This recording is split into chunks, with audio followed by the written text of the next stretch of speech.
오순절날 마가요한의 다락방에 성령 충만함을 받은 120명의 성도들이 열심히 복음을 증거해서 기독교는 유대 사회의 하나의 큰 종파가 되었습니다. 이때 유대 종교 지도자들은 기독교에 대해서 적지 않은 부담을 가지게 되었습니다. 이때부터 기독교를 박해하기 시작했습니다. 이 박해는 스데반의 순교로 절정에 이르게 됩니다. 그런데 박해의 주도적인 역할을 감당했던 사울이라고 하는 청년이 다메섹에서 예수님을 만나서 예수 믿는 사람이 되어버렸습니다. 그리스도를 박해하는 사람이, 그리스도를 전하는 사람이 되는 바람에 극렬했던 박해의 불씨가 잠깐 주춤해졌습니다. 또 그 당시 유대사회에서 가장 존경을 받던 랍비 가말리엘이라고 하는 사람이 유대 종교 지도자들에게 이 사람들을 그냥 내버려 둬라. 하나님께로부터 온 사람이라면 우리가 하나님을 거역하는 꼴이 되니까 그냥 내버려 두면 하나님께로 온 사람이 아니면 그냥 스르르 다 없어질 것이다. 그 얘기를 듣고 종교 지도자들이 기독교가 어떻게 되는가 지켜보고만 있었습니다. 그럼 마귀도 교회가 부흥성장하는 것을 지켜만 보고 있었습니까? 그렇지 않습니다. 이번에는 종교 지도자들에 의한 박해가 아니라 더 강력한 정치 지도자에 의한 박해를 가하기 시작했습니다. 헤롯 대왕의 손자 헤롯 아그리파 1세라고 하는 사람이 예루살렘 교회에 새로운 박해 소용돌이를 몰고 왔습니다. 이 사람은 로마 글라우디우스 황제에 의해서 유대의 팔레스틴의 분봉왕으로 임명을 받았습니다. 헤롯 아그리파 1세는 예수님과 그의 제자들에 대해서 비교적 잘 알고 있었습니다. 왜냐하면 그의 할아버지 헤롯 대왕 때에 예수님이 태어나셨고 그의 삼촌 헤롯 안디파스 때에 예수님을 신문해서 예수님을 죽였기 때문입니다. 그 다음 세대가 바로 헤롯 아그리파 1세였습니다. 이 헤롯 왕가는 유대인이 아닙니다. 에돔 족속이었습니다. 그래서 유대인이 아닌 사람이 유대를 지배하는 왕으로 왔기 때문에 유대인들의 멸시를 받았습니다. 팔레스틴의 분봉왕이기는 했지만 혈통 문제로 유대인들의 전폭적인 지지를 받지 못했습니다. 이런 불리한 조건에서 팔레스틴을 통치해야 되는 그런 부담을 안고 있었습니다. 게다가 새로운 세력으로 등장하는 기독교라고 하는 세력이 그동안에 지켜왔던 평화를 위협하는 것처럼 보였습니다. 헤롯 아그리파 1세는 이 기독교를 박해함으로써 유대인들의 환심을 살려고 했습니다.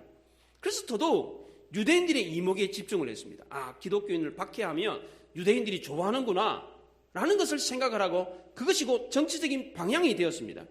유대인들의 비율을 잘 맞춰서 밀란이 일어나지 않도록 하는 것이 이 분봉왕의 책임이었습니다. 만약 밀란이 일어나고 폭동이 일어나면 로마 정부로부터 문책을 받기 때문에 곤란한 상황에 빠지니까 이런 이유 때문에 기독교를 더더욱 심하게 박해하기 시작했습니다. 처음에는 기독교를 괴롭히는 수준이었습니다. 예수 믿는 사람들 잡아다가 옥에 가두고 좀 약탈을 하고 위협을 가하고 그런 수준이었습니다. 그런데 종래에는 기독교인들을 죽이기까지 했습니다. 원래 이 팔레스틴의 분봉왕에게는 사형 권한이 없습니다. 사람을 죽일 권한은 없습니다. 옥에 가두고 채찍질하고 때리는 권한이 있고 재산을 몰수하고 그런 권한은 있어도 사람을 죽이는 권한은 오직 총독에게만 줬습니다. 로마 총독에게. 그런데도 불구하고 이 헤롯 아그리파 1세는 그걸 무시하고 기독교인들을 죽이기까지 했습니다. 요한의 형제 야고보가 처음으로 첫 순교자가 되었습니다. 이 야고보는 요한과 함께 보아너게 우레의 아들, 번개의 아들이다라고 하는 별명을 받았습니다. 그 별명에 걸맞게 이 사람이 성격이 얼마나 불같은지 그 시대에 헤롯과 그의 주변에 있는 정치인들의 양심을 자극하는 아주 정의로운 말을 막 쏟아냈어요. 당신들이 정치를 그렇게 해서 되냐고 막 그러면서 막 바른 말을 하는 바람에 먼저 죽게 된 것입니다. 과거에 세례 요한도 설교를 통해서 이 헤롯 아그리파 1세의 삼촌 헤롯 안디파스가 불륜을 저질렀어요. 자기 동생의 와이프를 자기 와이프로 삼은 거예요. 불륜이죠. 거기에 대해서 이 세례 요한이 막 바른 말을 했어요. 그 바람에 이 사람도 목 잘려서 죽었어요. 그와 똑같이 이 야곱도 그런 이유 때문에 제일 먼저 순교의 대상이 되고 말았습니다. 헤롯 아그리파 1세가 야고보를 죽였다는 소식을 들은 유대인들이 오히려 좋아라 했어요. 잘했다. 그러니까 헤롯이 더 용기를 얻었습니다. 유대인들의 더 큰 한심을 사기 위해서 이제는 기독교의 수장인 베드로도 잡아 죽이려고 했습니다. 그런데 유대인의 법에는 명절 기간 동안에는 재판도 할 수 없고 사람을 죽여서는 안 되는 법이 있었습니다. 베드로를 죽이려고 했는데 명절 기간이었어요. 6월절 명절 기간이었어요.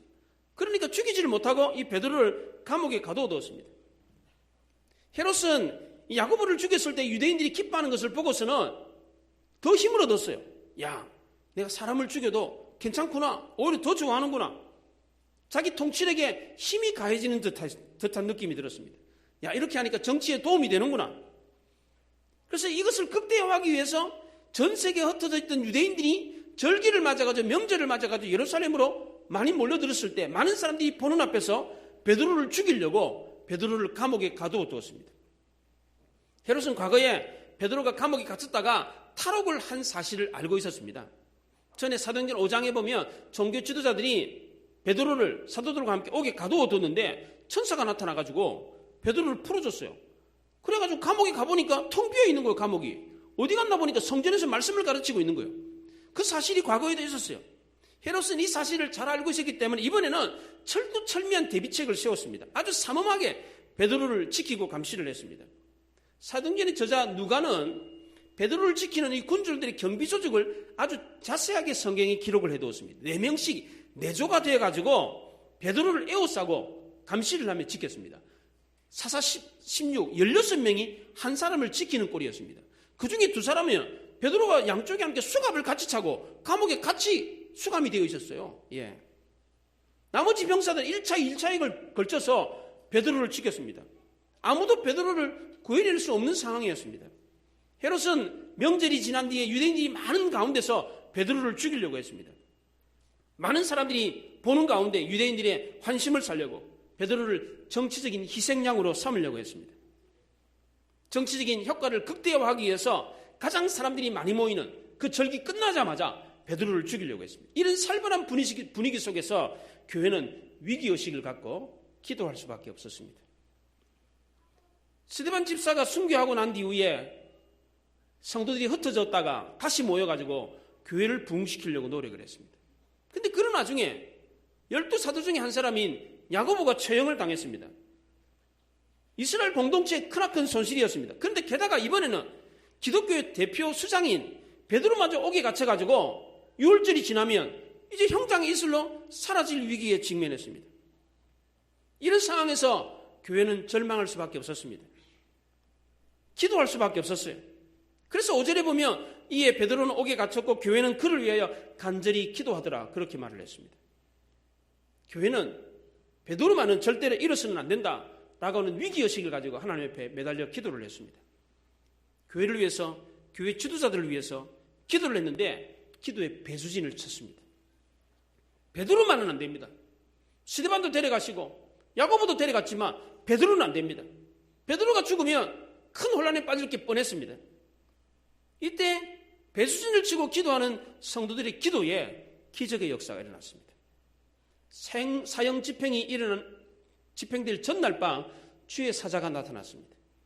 베드로는 투옥 중에도 평상시와 같이 옷을 다 벗고 편하게 잠옷바람으로 잠을 자고 있었습니다. 어떤 고난과 역경이 온다고 할지라도 모든 걸 하나님께 맡겼기 때문에 단잠을 잘 수가 있었습니다.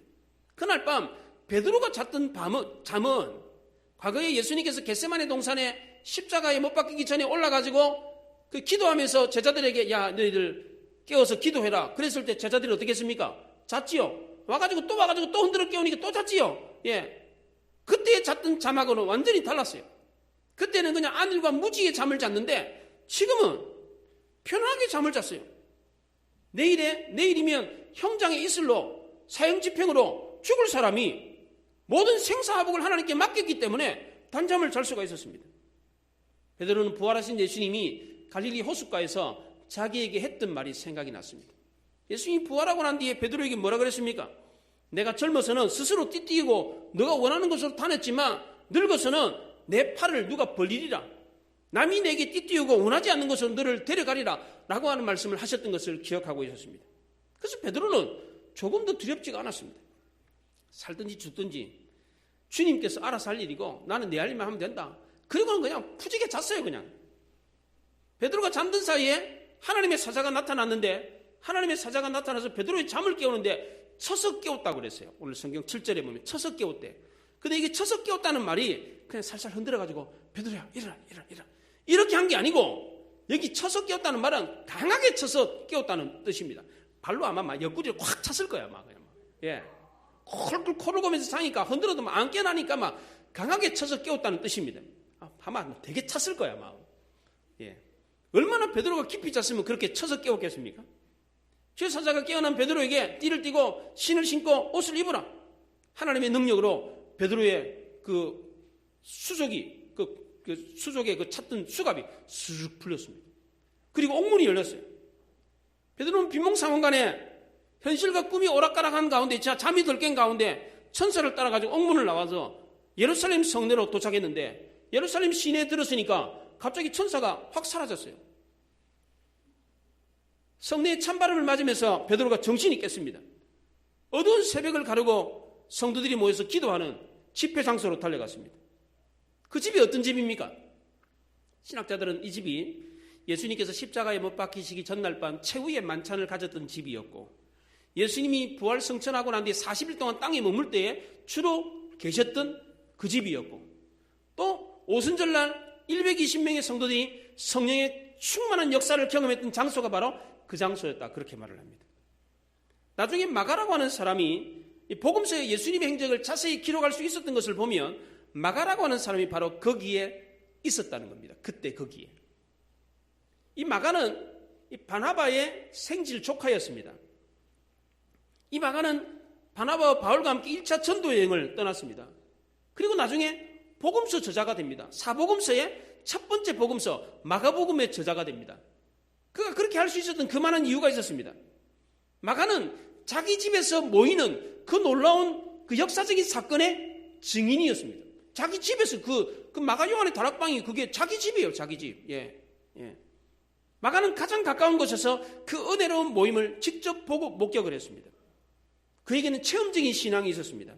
비록 전도 여행 중에 힘들다고 도망가 버리긴 했지만, 그래도 그에게는 흔들리지 않는 신앙의 기초가 있었습니다.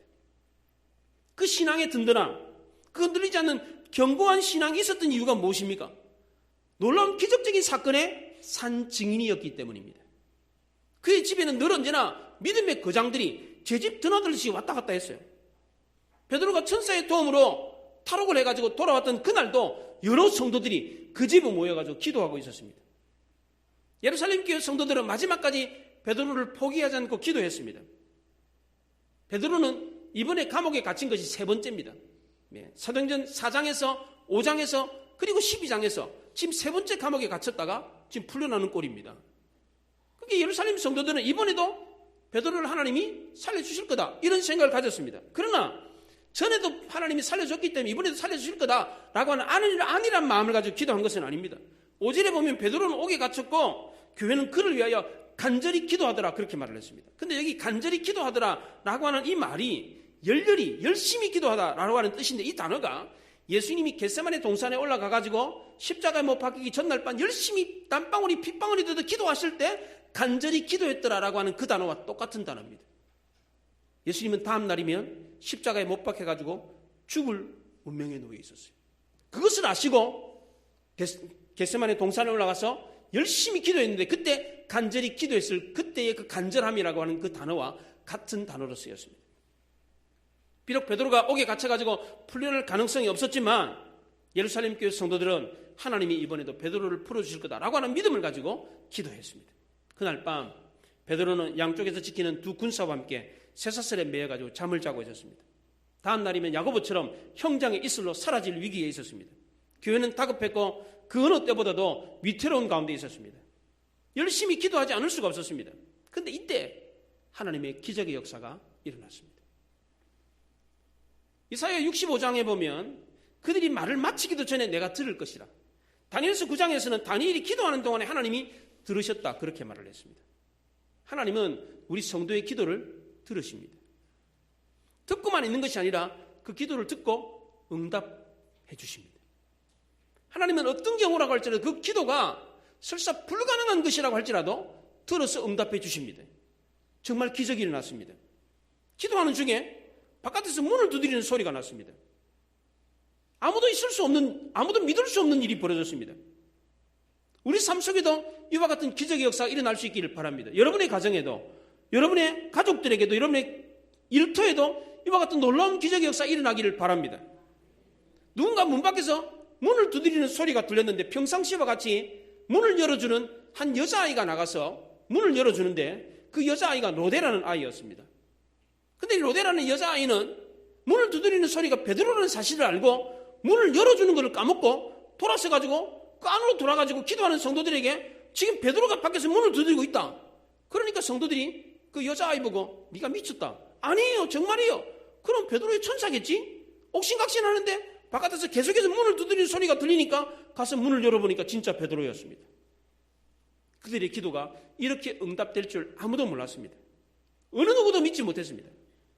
사도행전의 저자 누가는 특별히 문을 열어주는 여자아이의 이름을 성경에 기록을 해뒀습니다. 로데라고 하는 이름. 성경에 여자아이의 이름이 성경에 기록이 된 예가 이곳 한 곳뿐입니다. 성경 66권 전체 이렇게 두꺼운 성경책에 여자아이의 이름이 기록된 예가 여기 한 군데밖에 없어요. 그 당시에 유대인들은 여자, 노인들, 아이들은 숫자에 넣질 않았어요. 사람 취급은 안 했어요. 지금으로 하면 투표권이 없어. 예. 지명도가 없었다고, 지명도가. 그러니까 그냥 이름을 쓸 필요가 없었어요. 예. 그런데 유일하게 성경에 여자아이의 이름이 기록된 예가 여기 딱 한 군데 나온다는 거예요. 왜 그렇습니까? 왜 성경 저자가 여자아이의 이름을 여기에 기록해 두었습니까? 이 로데라고 하는 여자아이가 이 믿음이 특별했기 때문입니다. 이 여자아이는 예루살렘 교회 성도들과 함께 그날 밤에 함께 거기서 기도를 하고 있었습니다. 비록 신분은 천한 신분이었지만 하나님의 능력을 믿는 믿음의 사람이었습니다. 순수하게 기도한 대로 그대로 믿었습니다. 이 아이가 이렇게 믿음이 좋았던 이유가 무엇입니까? 마가가 1차 전도 여행에서 실패하고 돌아왔음에도 불구하고 나중에 마가복음의 저자가 될 수 있었던 이유가 무엇입니까? 보고 배웠기 때문입니다. 마가 요한의 다락방에는 그 당시 믿음의 거장들이 수시로 드나들었습니다. 예수님이 이 집에 여러 차례 방문을 했습니다. 12사도들이 자기 집처럼 왔다 갔다 했는 곳입니다. 중요한 모임, 역사적인 모임은 거의 대부분 다 이 집에서 있었습니다. 이 아이는 거장들의 모습과 그들이 하는 말과 그들의 일을 어깨너머로 봤어요. 어깨너머로. 그냥 물 떠다주고 그냥 청소해주고 반찬 갖다주고 그거 하면서 하나 이분들이? 예, 왔다 갔다만 했어요. 왔다 갔다만. 그냥 먼발치에서 그냥 지키만 보고 있었다고. 그런데도 불구하고 이 여자아이가 큰 믿음의 사람이 되어 있었습니다. 마가 요한이 그렇게 저력 있는 믿음의 사람이 될 수 있었던 이유도 바로 여기에 있습니다. 믿음의 역사 현장에 그가 있었기 때문입니다. 이번 경우도 마찬가지입니다. 기도하면 하나님이 기적을 이루시는구나. 있을 수 없는 일이었어요. 불가능한 일이었어요. 근데 실제로 그 일이 난 거예요. 그 불가능한 일이 현실이 되는 것을 직접 목격했습니다. 그 집에 있던 모든 사람들이 다 깜짝 놀랐습니다. 어떻게 해서 이런 일이 일어난 겁니까? 하나님이 성도들의 기도를 들으시고 직접 개입하셨기 때문입니다. 그런데 이해가 안 가는 내용이 나옵니다. 하나님은 성도의 기도를 들으신다 그랬습니다. 우리가 기도하기도 전에 우리가 뭘 기도할지를 알아요. 그리고 응답하신다 그랬는데 왜 하필이면 절박한 순간까지 예수님은 끌고 가시냐 이거예요. 스데반이 돌에 맞아 순교를 했습니다. 야고보가 목에 잘려 죽었습니다. 베드로마저 내일이면 형장의 이슬로 사라질 위기에 직면했습니다. 교회는 위기를 맞아가지고 잠도 안 자고 그 밤에 열심히 기도를 했는데 하나님은 금방 그들의 기도를 들어주지 않으셨습니다. 날이 새면 이제 끝날 판인데 왜 그렇게까지 하나님이 질질 끄십니까? 성도의 기도가 더 간절해지게 하기 위함입니다. 더 주님만 바라보고 주님만 의지하도록 하기 위함입니다. 어떤 때는 하나님이 참 짓궂으시다 그런 생각이 듭니다. 모리아산에서 아브라함이 자기 아들 독자 이삭을 드렸을 때도 마찬가지입니다. 그냥 그 자리에서 야 독자 나한테 바쳐. 네 알겠습니다. 그 자리에서 칼 떼서 탁 죽이면 되는데 그렇게 안 하고 모리아산 가가지고 바쳐래. 자기 집에서 모리아산까지 이틀 3일을 걸어가야 돼요. 예. 자기 아들을 지금 죽이러 가는 거잖아요. 모리아산 꼭대기에. 예. 죽이러 가면서 이틀 3일을 가면서 걸어가면서 아브라함이 마음이 어떻겠습니까? 예? 단장의 아픔을 겪었을 겁니다. 창자가 끊어지는 아픔을 겪었을 거예요.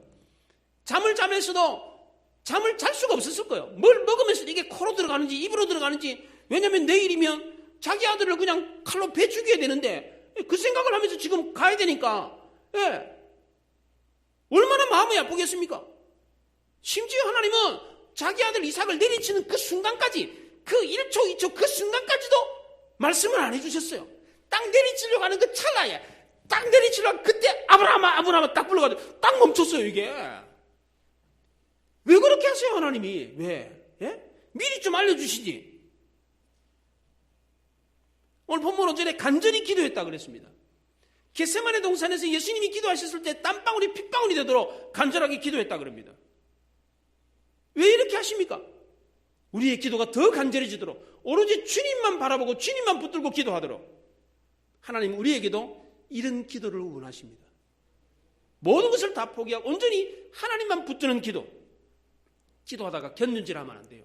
뭐 이거 안 되면 뭐 저거 하면 되겠지, 이런 안일한 태도를 가지고 있으면 기도의 무릎이 금방 풀려버려요. 기도하다가 뭐 다리가 저리고 막 그러면 아이고 힘들면 아이고 뭐 그만해야지 뭐, 그리고는 포기해버립니다. 근데 예루살렘 교회 성도들은 밤이 맞도록 기도하고 있었습니다. 대개의 경우에 사람들은 어떤 문제를 놓고 기도할 때에 이거는 불가능하다 싶으면 아예 처음부터 기도도 안 합니다. 기도가 나오지를 않아요. 안 그렇던가요 여러분들? 어떤 문제를 놓고 딱 상황 파악을 해보면 이건 절대 안 되겠다 그러면 기도 자체가 안 나와요. 그렇잖아요. 기도를 해도 요거 기도하면 좀 되겠다, 되겠거니 될 가능성이 있겠네, 그러면 기도를 합니다. 근데 전혀 불가능한 거는 아예 처음부터 기도도 안 나와요. 그 당시 상황에서 베드로가 탈옥해가지고 나올 가능성은 거의 없었습니다. 16명이 한 사람을 지킵니다. 두 사람은 베드로와 함께 지금 수갑을 차고 그렇게 감옥에 갇혀있는 상황입니다. 이런 상황에서 어떻게 베드로가 탈출을 할 수 있겠습니까? 누가 봐도 이거는 불가능한 것이었습니다. 그런데도 불구하고 예루살렘 교회 성도들은 포기하지 않고 간절히 하나님께 기도를 드렸습니다. 포기해야 될 상황임에도 불구하고 포기할 수 없어서 간절하게 기도했던 이유가 무엇입니까? 이렇게 기도할 수 있었던 이유가 뭐예요? 그 이유는 예루살렘 교회 성도들은 그렇게 기도할 수밖에 없었어요. 왜? 믿음과 성령이 충만한 스데반 집사를 하나님이 데려가시고 12사도 중에 하나인 정의감이 불타는 야고보도 차명으로 불러가시고 기독교 수장인 대표격인 베드로마저 이제 데려가시면 그럼 교회는 어떻게 됩니까? 복음 증거는 누가 합니까? 믿음이 연약한 성도들은 어떻게 되겠습니까? 교회 다니면 다 죽는구나. 야, 교회 다니지 말아야지. 야, 복음 전하다가 다 죽네 저렇게. 야, 복음 전하지 말자. 다 흩어져 버리자. 그러면 교회가 어떻게 되겠습니까? 예루살렘 교회 성도들 이것만은 막아야 된다는 거예요.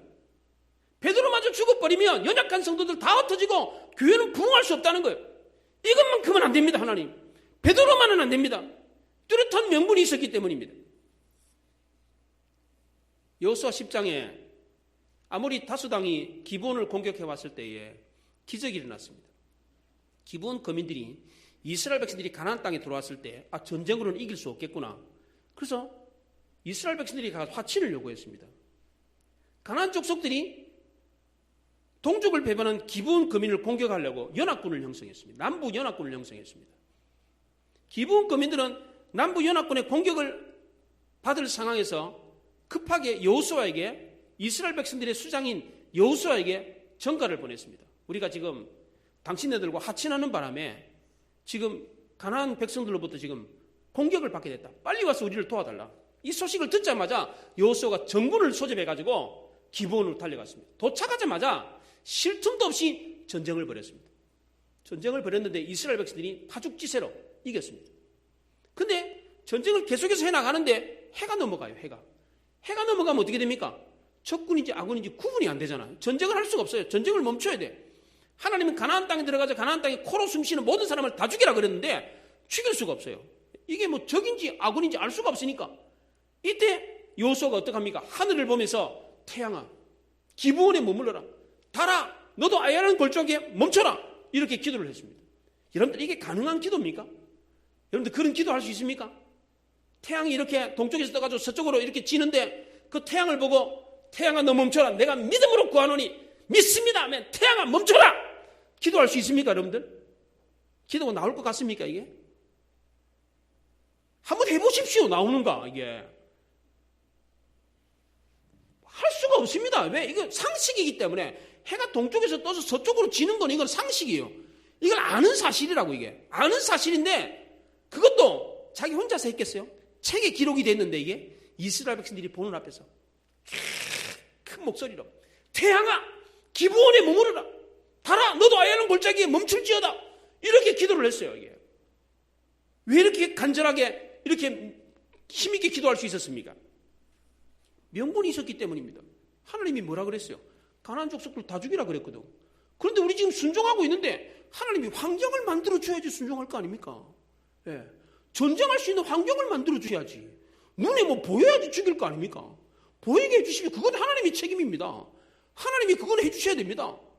그래서 간절하게 기도할 수 있었던 것입니다. 이 기도를 듣고 하나님이 어떻게 됐어요? 깜짝 놀래가지고 온 우주를 그냥 아이들로 얼음땡을 만든 거 뜩 멈춰버렸어요. 예. 이 놀라운 기도를 할 수 있던 이유가 뭐냐? 뚜렷한 명분이 있었기 때문에 그렇습니다. 명분 있는 기도에는 힘이 있습니다. 어느 세월에 어느 천년에 되겠냐 이런 의심은 버려야 됩니다. 하나님이 일하시면 그 즉시로 일하십니다. 우리가 기도를 드렸다면 그 기도의 결과를 하나님께 맡겨야 돼요. 기도는 곧 응답입니다. 많이 간구하는 것보다 더 중요한 것은 믿는 것입니다. 기도는 믿음과 신뢰입니다. 기도는 결과를 보고 믿는 것이 아닙니다. 이 여자아이 로데가 베드로를 확인하고 들어가가지고 성도들에게 베드로가 왔습니다 이렇게 말하지 않았습니다. 문을 열기도 전에 베드로는 확신을 가지고 안으로 들어갔습니다. 우리가 가져야 될 믿음이 바로 이런 것입니다. 노아도 역시 마찬가지입니다. 한 번도 경험해보지 않은 홍수를 대비해가지고 산에다가 방주를 지었습니다. 과학자들에 의하면 노아 홍수 이전에는 비가 안 왔답니다. 비가. 노아는 큰 홍수를 경험했기 때문에 전에도 이렇게 큰 홍수가 나기 때문에 큰 배를 만들어야 되겠다. 이런 경험에 의해서 배를 만든 것이 아닙니다. 만약에 그가 경험에 의했더라면 야, 배 지으라 그러면 노아가 군말 없이 배를 만들었겠죠. 그러나 노아는 뭘 보았기 때문에 경험했기 때문에 배를 만든 게 아닙니다. 전혀 경험이 없음에도 불구하고 믿음으로 받아들이고 배를 만들었습니다. 아브라함도 역시 마찬가지입니다. 갈대아 우르를 떠날 때에 갈 바를 알지 못하고 떠났다고 그랬습니다. 우리도 이런 믿음을 달라고 그래야 돼요. 우리 자녀에게도 여러분 주위에 있는 사람들에게도 이런 믿음을 달라고 해야 됩니다. 이런 믿음, 이런 기도 어떻게 하면 할 수 있습니까? 첫째는 명분이 있어야 됩니다. 우리에게는 명분이 있습니다. 우리 교회는 기도해야 될 때입니다. 우리 교회는 지금 중요한 시점에 놓여 있습니다. 지금 우리 교회는 부흥을 위해서 기도하고 있습니다. 하나됨을 위해서, 선교를 위해서, 영혼 구원을 위해서 기도해야 될 때입니다. 저는 선교를 할 때마다 경험적으로 아는 것이 있습니다. 선교를 앞두고 늘 언제나 시험거리가 있습니다. 마귀가 역사해가지고 꼭 방해를 해요. 이번에도 예외가 아닙니다. 하나님이 맡기신 일에 대해서 열심히 우리가 순종을 하잖아요. 그러면 순조롭게 그 일을 하도록 내버려 두지는 않습니다. 교회가 공격을 해야 돼요. 그래서 지금 우리는 기도해야 될 때입니다. 우리는 기도하되 뚜렷한 명분이 있어야 돼요. 명분이 있다는 말은 하나님의 뜻에 맞는 기도를 드린다는 거예요. 하나님의 뜻에 맞는 기도는 반드시 응답되게 되어 있습니다. 두 번째로 이런 믿음의 기도를 우리가 할 수 있는 것은 하나님이 우리에게도 그런 믿음을 주시기 때문에 그렇습니다. 그럼 하나님은 어떤 사람에게 이런 믿음을 주십니까? 믿음의 현장에 있는 사람에게입니다. 로데라고 하는 여자아이가 신분은 낮았지만 어린 나이였지만 믿음의 거장이 될 수 있었던 이유는 그 역사의 현장에 기적의 현장이 있었기 때문입니다. 하늘에서 불이 떨어지고 방언이 터지고 병자들이 낫고 죽은 사람이 살아나고 이런 것을 경험했기 때문에 그렇습니다. 경험한 사람은 절대로 부인을 할 수가 없습니다. 목에 칼이 들어도 부인을 못해요. 예. 그래서 그만큼 중요합니다. 마가 역시도 마찬가지입니다. 성령의 사람들, 믿음의 거장들이 자기 곁에 늘 있었기 때문에 그걸 보고 배웠기 때문에 그도 믿음의 거장이 될 수 있었던 것입니다. 우리도 마찬가지입니다. 기적의 역사 현장에 있어야 됩니다. 은혜 받는 자리에 있어야 됩니다. 이 은혜 자리에, 기적이 일어난 자리에 그 성도들도 더불어 복을 받는 거예요. 더불어 믿음의 사람이 되는 것입니다. 삶이 경험인 것처럼 신앙도 경험입니다. 신앙도 연륜이 필요합니다. 초신자와 성숙한 성도의 차이가 무엇입니까? 오랫동안 신앙생활하면 성숙한 성도가 그냥 됩니까? 그렇지 않습니다. 단순히 오래 신앙생활 했다고 신앙이 성숙한 성도가 되는 게 아니에요. 10년, 20년 신앙생활 해도 주일 예배 하나 못 지키는 사람이 있어요. 예. 오래 교회 다녔다고 해서 신앙이 성숙한 사람이 되는 게 아니에요. 믿음의 경험이 많아야 성숙한 사람이 되는 거예요. 여기 로데라고 하는 여자아이는 나이 어린 아이였음에도 불구하고 믿음의 거장이었어요. 기간이 오래돼서가 아니에요. 그 믿음의 역사 현장에 있었기 때문에 그래요. 은혜 받는 자리에 있어야 되는 거예요. 로데는 무슨 중요한 직책을 받았던 여자가 아니에요. 비중을 차지할 만큼 중요한 인물도 아니에요. 그냥 계집종이에요. 그냥 여자 종이에요. 여자 종. 예. 그런데도 불구하고 이 여자아이가 성경에 유일하게 이름이 기록되는 영광스러운 자리에 설 수 있었던 이유가 뭐예요? 그냥 거기 있었기 때문이에요. 은혜 받는 그 자리에, 그 기적의 자리에 있었기 때문에 그래요. 어깨동무로 봤음에도 불구하고, 먼 발치로 봤음에도 불구하고 거기에 있었기 때문에 그렇습니다. 우리도 마찬가지입니다. 역사 현장에 은혜 받는 자리에 있어야 돼요. 이런 사람이 믿음의 사람이 되는 겁니다. 이런 사람의 기도가 응답이 되는 거예요. 그래서 야고보 사도는 의인의 간구는 역사하는 힘이 많다고 그랬어요. 아무나 기도한다고 해서 역사가 일어나는 게 아니에요. 믿음의 사람의 기도가 역사가 일어나는 거예요. 어떤 사람이 믿음의 사람입니까? 기적의 역사에 하나님의 성령의 역사가 일어나는 거기에 있는 사람이에요. 있는 사람. 베드로가 옥에 갇혔다가 죽음의 고비를 넘기고 살아 돌아온 이 사건은 과거에 예수님이 십자가에 못 박혀서 죽으셨다가 다시 살아난 그 사건과 똑같은 사건입니다. 헤롯이 베드로를 잡으려고 할 때가 언제였습니까? 6월절이었습니다. 예수님이 십자가에 못 박히신 때가 언제입니까? 6월절이었습니다. 6월절 그날 최후의 만찬을 가지고 그 다음날 십자가에 못 박혀 죽으셨습니다. 그때도 마귀는 예수님을 십자가에 못 박혀 죽임으로써 자신의 힘을 가시하려고 했습니다. 그런데 결과는 어떻게 됐습니까? 마귀의 승리가 아니라 예수님의 승리로 끝나고 말았습니다. 이번에도 마찬가지입니다. 마귀의 사주를 받은 헤롯이 베드로를 죽임으로써 자기의 힘을 과시하려고 했습니다. 그런데 결과는 어떻게 됐습니까? 천사가 베드로를 옥에서 풀어주는 바람에 헤롯은 닭 쫓던 개꼴이 되어버렸습니다. 1절부터 3절에 누가는 이 사실을 기록해 두는데 그 때를 분명하게 기록해 뒀어요. 그때 1절부터 3절에 마귀가 아무리 용을 쓰고 성도들을 핍박해도 결국은 성도들이 승리하게 되어 있습니다. 그럼 이 승리를 위해서 성도들은 뭐 해야 됩니까? 역사는, 하나님의 역사는 우리가 승리하는 걸로 되어 있으니까, 그럼 역사는 정해져 있으니까 우리는 그냥 가만히 있으면 됩니까? 그렇지 않습니다. 십자가의 승리를 위해서 그 전날 밤 예수님은 어떻게 하셨습니까? 베드로가 옥에서 탈출하기 전날 밤 성도들은 어떻게 하고 있었습니까?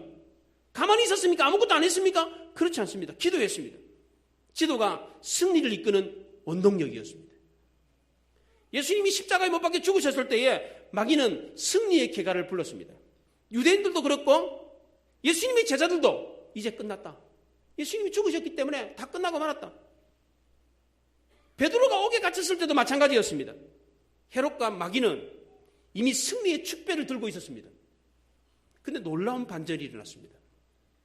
죽었던 예수님이 3일 만에 무덤에서 다시 부활해버렸어요. 옥에 가두었다가 내일 죽이려고 했던 그 베드로가 어떻게 됐습니까? 탈출을 해버렸어요. 예수님이 다시 살아났을 때 마귀가 어떻게 됐습니까? 번개와 같이 땅에 떨어졌다고 그랬습니다. 번개와 같이 그냥 땅에 확 떨어져가지고 처박혀가지고 그냥 박살이 난 거예요. 얘. 오늘 본문에 베드로를 죽이려고 했던 헤롯이 어떻게 됐습니까? 그를 지키고 있던 군사들이 어떻게 됐습니까? 16명의 군사들이 모조리 다 죽어버렸어요. 그냥. 예. 그리고 헤롯이 어떻게 됩니까? 23절에 보면 벌레에 먹혀서 죽었다고 합니다.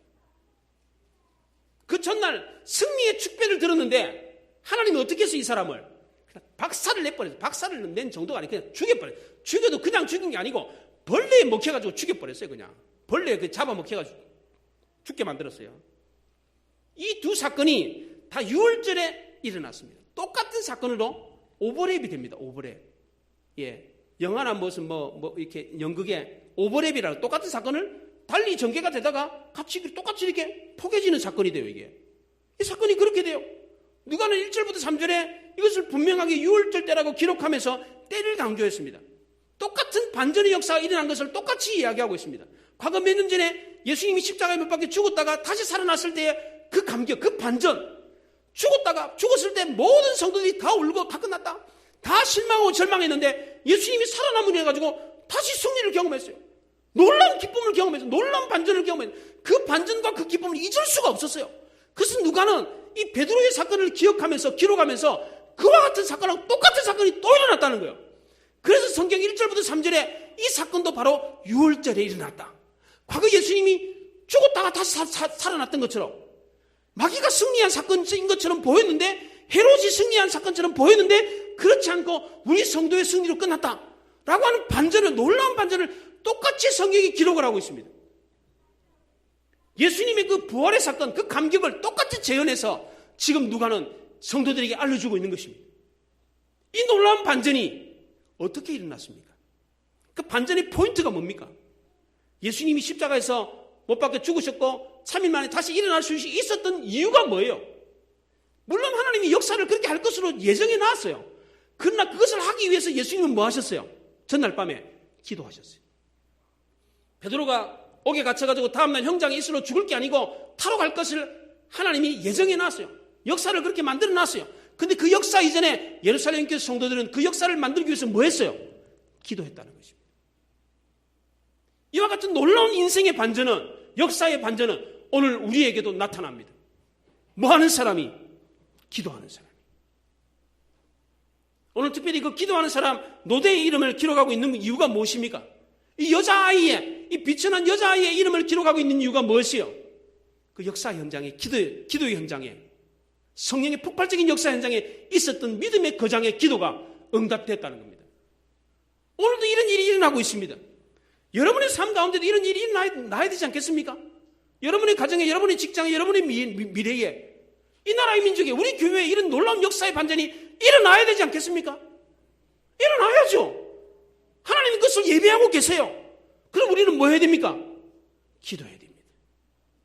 기도하는 사람을 통해서 이 놀라운 역사의 반전을 하나님이 예비하고 계십니다. 성도 여러분, 노대와 같이 예수님처럼, 예루살렘 교회 성도들처럼 밤이 맞도록 간절히 기도할 수 있기를 바랍니다. 이 기도를 통해서 놀라운 기적의 역사의 주인공이 되시기 바랍니다. 기도하십시오.